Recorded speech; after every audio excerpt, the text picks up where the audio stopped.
everyone, welcome to day 6 of my high frequency GRE vocabulary series. If you are ready to boost your GRE vocabulary, you are absolutely in the right spot. Today we are diving into 3 keywords that will supercharge your GRE preparation, and those words are labyrinth, hamper and placid. I'll break down each word, explore its meaning, then show you how it's used in sentences, then apply all 3 keywords in a simple passage that will represent a real life scenario. So stay with me until the end to fully master these words.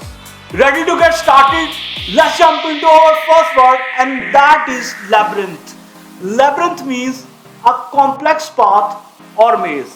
For instance, the road network of the city is like a labyrinth.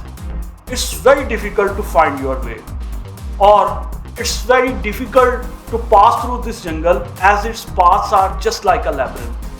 Next word is hamper. Hamper means to block or slow the progress of something. For instance, poor internet connection hampers my work, or the poor education system hampers the progress of the country. And the last word is placid. Placid means peaceful and calm.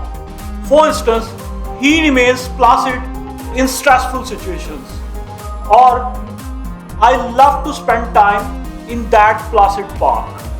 And that's all for the words and their sentences. For the short passage, please visit the link in the description box where you can download it. And that's a wrap for today. We have covered labyrinth, hamper and placid, exploring their meanings and their real life usage. I hope these words are now crystal clear to you and ready to use. If you enjoyed the video, don't forget to hit the like button, subscribe for more GRE tips and ring the bell so you never miss any update. Anyway, stay blessed and stay tuned for next video.